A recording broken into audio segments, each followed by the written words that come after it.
Hey y'all, welcome back to my channel. My name is Kechelle, and today we're going to be talking about the books that I would want to read on Juneteenth. As you know, Juneteenth is a holiday whose history goes back to 1865. So Juneteenth is, first of all, I want to say this, okay? We've been celebrating this holiday since before they made it a holiday. I found out about this holiday later on in life, like after college, a few years after college, but let's not get it twisted, baby. we've been celebrating and y'all still owe us. Okay. So Juneteenth is a federal holiday because it celebrates or commemorates the day that Union soldiers arrived in Galveston, Texas, on a plantation in Galveston, Texas, to let the enslaved people know that they were free, per the Emancipation Proclamation that was signed 2 years before. Okay, so it took 2 years. So not only was this is a great day in history, obviously, because enslaved people were free, but it also just signified the end of a very, very, very long, tumultuous, traumatic, atrocious fight for freedom. Slavery was an atrocity across the world, and it is the backbone of American history. As much as America wants to sweep it under the rug, the reason this country is the way it is because of the free labor of hundreds and hundreds and hundreds and hundreds of years. May have been an exaggeration. It's probably not that many hundreds. It's only like 400, on the backs of slaves. Also, the continuous discrimination, segregation that followed, and the vile acts that ensued after the enslaved were freed. Just one day in the year to say, we're free, but are we?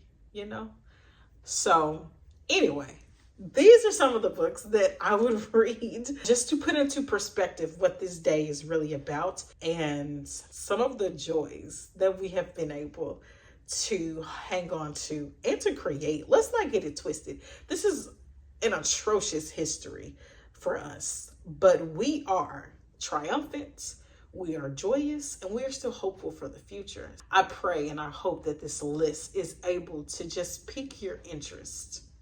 And that's all.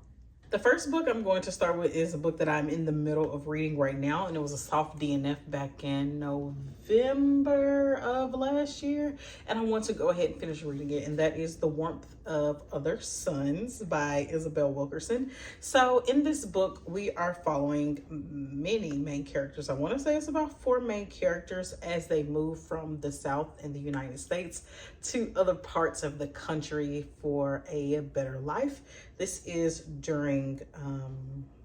this is from the time of World War I to 1970 in that time, which is considered to be the Great Migration in the United States. And this is just a period of time when a lot of Black Americans were moving from the South to other parts of the United States. It says, Wilkerson tells the interwoven story through the lives of 3 unforgettable protagonists: Ida Mae Gladney, a sharecropper's wife who in 1937 fled Mississippi to Chicago; sharp and quick-tempered George Starling, who in 1945 fled Florida for Harlem; and Robert Foster, a surgeon who left Louisiana in 1953 in hopes of making it to California.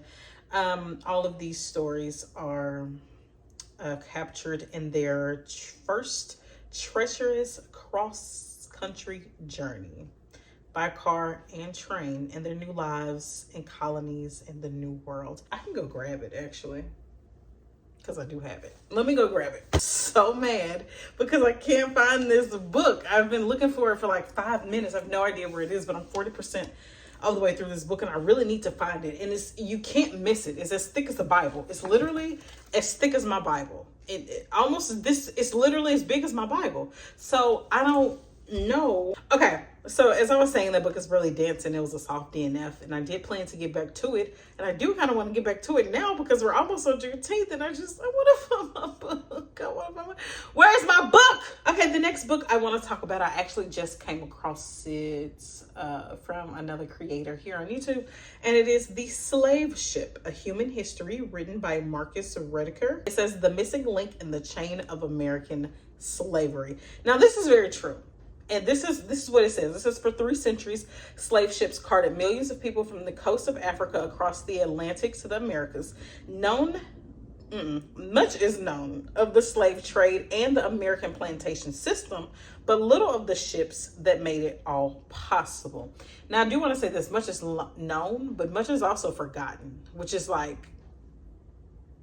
some of the importance of this holiday. But one of the things that I know for a fact that I know about but haven't read that much on, the first time I read a book that described what it was like on the slave ships coming from the coasts of Africa to the coasts of America was Copper Sun by Sharon M. Draper.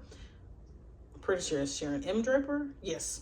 And I read that in middle school. And that was the first time that I really was able to sit with the conditions that they had to undergo and live through. And a lot of them did not make it. So it says, in The Slave Ship, award-winning historian Marcus Rediker draws on 30 years of research and archives to create an unprecedented history of these vessels and the human drama acted out on their rolling decks. He reconstructs in chilling detail the lives, deaths, and terrors of captains, sailors, and the enslaved aboard a floating dungeon trailed by sharks. And that is something that I did know. Sharks like trailed these boats because the boats threw humans off of, they threw the slaves over. The dead slaves, they threw pregnant women over, which is what the Deep was about. Like, if women were trying to give birth and they were too loud or ruckus or too messy, whatever you want to call it, they threw these pregnant women overboard, alive or dead. Most of them, I can't even say most of them are dead. I don't know, but I'm going to read this book. It may not be on or before Juneteenth, but I do plan to read it. And I suggest you do as well, especially if you are an American citizen. Another one is Barracoon. This is written by Zora Neale Hurston. And I still have not read Their Eyes Are Watching God. I know. I should probably stop bringing that up, actually. But I know that she is a well-respected author, and I do plan to read both of these books. It's on Kindle Unlimited right now. Y'all, this book is on Kindle Unlimited right now. Like, stop what you're doing, including myself. I'm going to get this on Kindle Unlimited. But it says, a major literary event, a newly published work from the author of the American classic Their Eyes Are Watching God, with a foreword from Pulitzer Prize winning author Alice Walker, brilliantly eliminates the horror and injustices of slavery, as it tells the true story of one of the last known survivors of the Atlantic slave trade, abducted from Africa on the last Black cargo ship to arrive in the United States. Hurston was there to record Cujo's firsthand account of the raid that led to his capture and bondage 50 years after the Atlantic slave trade was outlawed in the United States. So, as you can tell, all of these are nonfiction, right? Like, every single one of these that I'm talking about right now is about nonfiction. It is firsthand accounts, and I think that is really, really important to preserve. The next one is 400 Souls, A Community History of African American, 1619 to 2019. The reason I want to read this book is because it spans such a long period of time. Everything before this was not as broad, right? Like the other 3 books I was talking about, The Warmth of Other Suns is... Every time I say that name, I get mad. I can't find that book. Where is my book? Where's my book? It says the story begins in 1619, a year before the Mayflower, when the White Lion disgorges some 20 and odd Negroes onto the shores of Virginia, inaugurating the African presence in what would become the United States. It takes us to the present when African Americans, descendants of those on the White Lion, and 1,000 other roots to this country continue a journey defined by inhumane oppression, visionary struggles, stunning achievements, and millions of ordinary lives passed through extraordinary history. So I want to read this because it sounds like it ends, well, the story never ends, right? Because African Americans are still living, thriving, excelling in the United States. But it does sound like it comes to more of an enlightening resolution by the end of the book. Like I said, our story is not going to end. It never ends. I already mentioned it. So it should not be shocking that I'm going to suggest Copper Sun by Sharon M. Draper. This book was released in 2006, and I don't remember its actual release date, but I do remember reading this in middle school. This is one of the first books I ever fell in love with and that I remember distinctly. It's one of the first books that I put on my bookshelves in my classroom as a math teacher for my homeroom students to read. So it had such a profound effect on me that even 15 years later, I still wanted my students to read it. And it is young adult, which is one of the reasons why I had it on my shelves. Stolen from her village, sold to the highest bidder, 15-year-old Amari has only one thing left on her own: hope. Amari's life was once perfect, engaged to the handsomest man in her tribe, adored by her family, and living in a beautiful village. She could not have imagined everything could be taken away from her in an instant. But when slave traders invade her village and brutally murder her entire family, Amari finds herself dragged away to a slave ship headed to the Carolinas, where she is bought by a plantation owner and given to his son as a birthday present. If you are someone who wants to read about this traumatic time in history, but you don't necessarily enjoy nonfiction, I would suggest Copper Sun by Sharon M. Draper. I skipped ahead. I wanted to talk about Copper Sun before I forgot because that wasn't on my original list. But what I also want to read, I'm going to save that one. What I also want to read is one of the books that is going around right now, which is Junie by Aaron Crosby Eckstein.